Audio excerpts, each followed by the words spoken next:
നാരായണം നമസ്കൃത്യ നരം ചൈവ നരോത്തമം ദേവീം സരസ്വതീം വ്യാസം തതോ ജയമുദീരയേ. അർത്ഥശാസ്ത്രമിദം പുണ്യം ധർമ്മശാസ്ത്രമിദം പരം മോക്ഷശാസ്ത്രമിദം പ്രോക്തം വ്യാസേനാമിതബുദ്ധിനാ.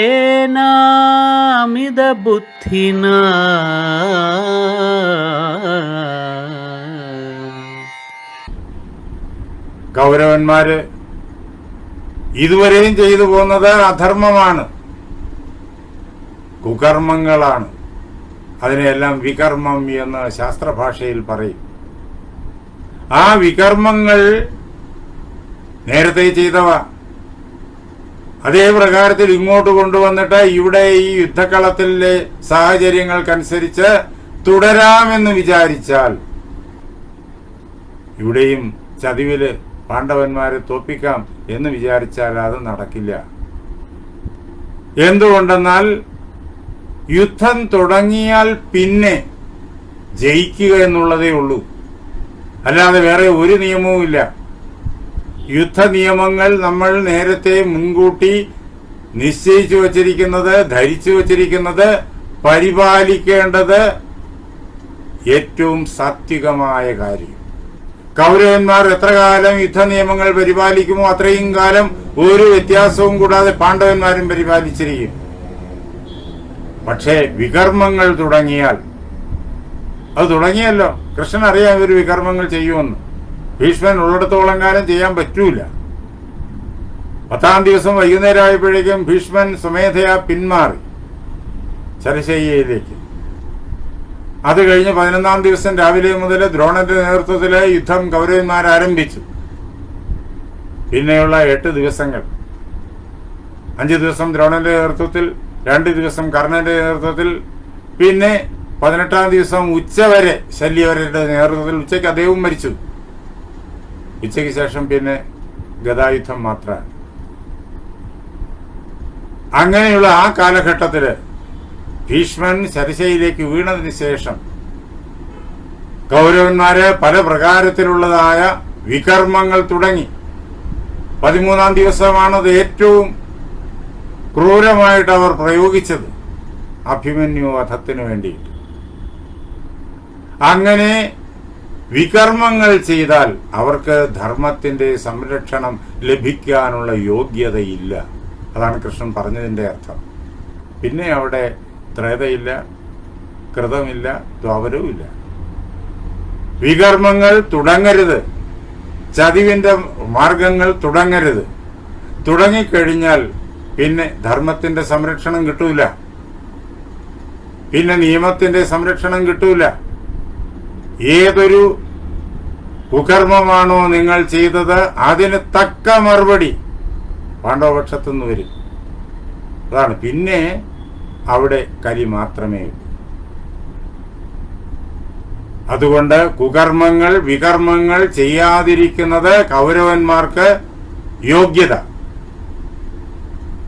അങ്ങനെ അവര് യുദ്ധം ചെയ്താലും പാണ്ഡവന്മാർ ജയിച്ചിരിക്കും. പാണ്ഡവന്മാർ ജയിക്കുന്നു എന്ന് കണ്ടിട്ട് അവരെ തകർക്കാൻ അരുതാത്ത പണികൾ തുടങ്ങിയാൽ അതിന് കൃത്യമായ ഉത്തരം ഉരുളയ്ക്കുപ്പേരി പോലെ, കാട്ടുതീ പോലെ പാഞ്ഞു കയറുന്ന പാണ്ഡവന്മാരിൽ നിന്നുണ്ടാകും. ഉറപ്പു കൊടുത്തു.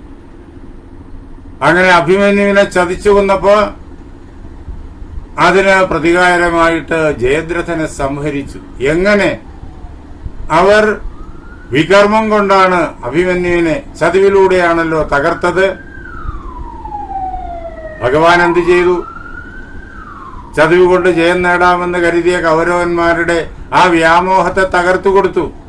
സൂര്യൻ അസ്തമിക്കാറാകുമ്പോ അദ്ദേഹം അർജുനനോട് പറഞ്ഞല്ലോ, ഇനി സമയമധികമില്ല, അതുകൊണ്ട് ഞാനൊരു മായ പ്രയോഗിച്ചേ പറ്റൂ. ഇരുട്ട് വീടും, സൂര്യൻ അസ്തമിച്ചു എന്ന് അവർ കരുതും. ഇതിനെ ഞാൻ വളരെ വേഗത്തില് ജയദ്രഥന്റെ സമീപത്തെത്തിക്കും. കാരണം ജയദ്രഥൻ എവിടെയാണ് എന്ന് വളരെ വ്യക്തമായി നമുക്ക് കിട്ടും. സൂര്യൻ അസ്തമിച്ചു, ഇരുട്ട് വീണു എന്ന് വരുമ്പോ ഇരുട്ട് വീണു എന്നത് കാണുമ്പോ സൂര്യൻ അസ്തമിച്ചു എന്ന് കരുതിയിട്ട് ജയദ്രഥൻ തല ഉയർത്തി നോക്കും. അർജുനൻ അഗ്നിപ്രവേശം ചെയ്യുന്നത് കാണാൻ. അങ്ങനെ അവനെ കൃത്യമായി നമുക്ക് കാണാനാകും. തടസ്സങ്ങൾ ഏറെയുണ്ട്. ദ്രോണൻ, അതേപോലെ തന്നെ കൃപര്, അശ്വത്ഥാമാവ്, കർണൻ, അവരെയെല്ലാം വളരെ വേഗത്തിൽ നീ അമ്പെയ്ത് തകർത്തുകൊള്ളണം. രാത്രിയായി എന്ന് ധരിച്ചു കളയരുത്.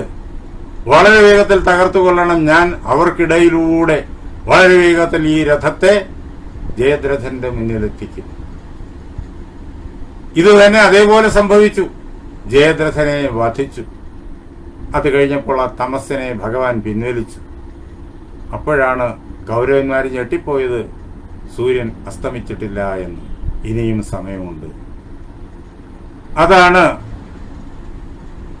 അഭിമന്യുവിനെ ചതിച്ച് സംഹരിച്ചപ്പോ അതിന് കൃത്യമായ മറുപടി സൂര്യനെ പോലും മറച്ചുകൊണ്ട് സൂര്യൻ അസ്തമിച്ചു എന്നുള്ള തോന്നലുളവാക്കിയിട്ട് സർവശക്തിയും എടുത്ത് പാഞ്ഞു കയറി ജയദ്രഥനെ സംഹരിച്ചു. ചതിവ് പ്രയോഗിക്കരുത്. പ്രയോഗിച്ചാൽ പിന്നെ കരി മാത്രമേ ഉണ്ടാവുള്ളൂ, പിന്നെ കൃതമില്ല. നമ്മൾ നേരത്തെ നിശ്ചയിച്ച് വെക്കുന്നതായ യുദ്ധ നിയമങ്ങൾ പിന്നെയില്ല. അത് നിങ്ങൾ തെറ്റിച്ചാൽ ആദ്യം തെറ്റിക്കാനുള്ള അവസരം നിങ്ങളിലാണ്. നിങ്ങൾ തെറ്റിക്കാതിരുന്നാൽ അങ്ങനെ തന്നെ നടക്കും. നിങ്ങൾ തെറ്റിച്ചു പോയാൽ അതിന് അതേ രീതിയിൽ അതേ നാണയത്തിൽ തിരിച്ചടിക്കും. നിയമത്തെയും സത്യത്തെയും ധർമ്മത്തെയും ലംഘിക്കുന്നവന് നിയമത്തിന്റെയും സത്യത്തിന്റെയും ധർമ്മത്തിന്റെയും പരിരക്ഷ ലഭിക്കുകയില്ലെന്ന് അറിഞ്ഞുകൊള്ളണം. അതാണ് ന തഥാ ഭവിത ത്രേത ന കൃതം ദ്വാപരം നച എന്ന് കൃഷ്ണൻ വളരെ ഉറപ്പായിട്ട് ആവർത്തിച്ച് കർണനോട് പറയുന്നു. എന്നിട്ട് കൃഷ്ണൻ കർണനോട് പറയുന്നു, അല്ലയോ കർണ, ബ്രൂയ കർണ ഇതോ ഗത്വ ദ്രോണം ശാന്തനവം കൃപം. നീ ഇവിടുന്ന് പോയിട്ട് ശന്തനുവിന്റെ പുത്രനായിരിക്കുന്ന ഭീഷ്മനോടും അതേപോലെ തന്നെ ആചാര്യനായിരിക്കുന്ന ദ്രോണനോടും കുലഗുരുവായിരിക്കുന്ന കൃപനോടും ഞാൻ പറഞ്ഞയച്ചതായിട്ട് പറയുക, സൗമ്യോയം വർത്തതേ മാസഃ. ഈ സമയം, ഈ മാസം വളരെ കൊള്ളാം, വളരെ സൗമ്യമാണ്. അത്യുഷ്ണമില്ല, അതിശൈത്യമില്ല. പ്രകൃതി മഴയെ കൊണ്ട് ആളുകളെ ക്ലേശിപ്പിക്കുന്ന സാഹചര്യത്തിലല്ല. അങ്ങനെ മഴയില്ല. പിന്നെയോ വളരെ അനുകൂലമായ കാലാവസ്ഥ. എങ്ങും പുഷ്പങ്ങൾ വിരിഞ്ഞു നിൽക്കുന്നു, എങ്ങും വണ്ടുകൾ തേനുണ്ട് പറന്നു നടക്കുന്നു. ഭക്ഷണം സുലഭം, സൗകര്യങ്ങളെല്ലാം സുലഭം. യുദ്ധത്തിന് പറ്റിയ മാസമാണിത്. ഒരു യുദ്ധം ആരംഭിക്കുന്നതിന് മുമ്പ് ദേശവും കാലവും അനുകൂലമായിരിക്കുന്ന സാഹചര്യമുണ്ടോ എന്ന് യുദ്ധത്തിന് നിശ്ചയിക്കുന്ന ആ സൈന്യങ്ങളുടെ അധിപന്മാര് വളരെ ശ്രദ്ധയോടുകൂടി കണക്കുകൂട്ടി നോക്കും. അനുകൂലമല്ലാത്ത കാലത്തിലും അനുകൂലമല്ലാത്തതായ പ്രകൃതിയുടെ അവസ്ഥയിലും യുദ്ധത്തിനിറങ്ങിയാൽ വിനാശം ഏറെ ഉണ്ടാവും, ഒരുപക്ഷെ പരാജയകാരണമായും തീരും. അപ്പോ കാലത്തിന്റെയും ദേശത്തിന്റെയും എല്ലാം ആനുകൂല്യം ചിന്തിച്ചിട്ടേ അതിന് പറ്റിയ സന്ദർഭത്തിലേ യുദ്ധം ആരംഭിക്കാൻ പാടുള്ളൂ. ഇവിടെ കൃഷ്ണൻ പറയുന്നു, യുദ്ധത്തിന് പറ്റിയ അനുകൂലമായ സമയമാണിത്. യുദ്ധം കൂടിയേ പറ്റൂ എന്ന് ദുര്യോധനൻ ഉറപ്പിച്ചല്ലോ. എന്നാൽ യുദ്ധം തന്നെ, യാതൊരു വിട്ടുവീഴ്ചയുമില്ല. ഇനി വൈകിക്കേണ്ട കാര്യമില്ല. ഇപ്പോൾ അനുകൂലമായ സന്ദർഭം ഇന്നേക്ക് 7-ാം ദിവസം കഴിയുമ്പോൾ സപ്തമാശ്ചാപി ദിവസാത് അമാവാസ്യ ഭവിഷ്യതി. ഇന്നത്തെ പകല് തൊട്ട് എണ്ണിയാൽ 7-ാം ദിവസം കഴിയുമ്പോ അമാവാസ്യയാണ്, കറുത്തവാവാണ്. അന്നേ ദിവസം സംഗ്രാമോ യുജ്യതാം തസ്യാം ആ ദിവസം നമുക്ക് യുദ്ധം ആരംഭിക്കാം.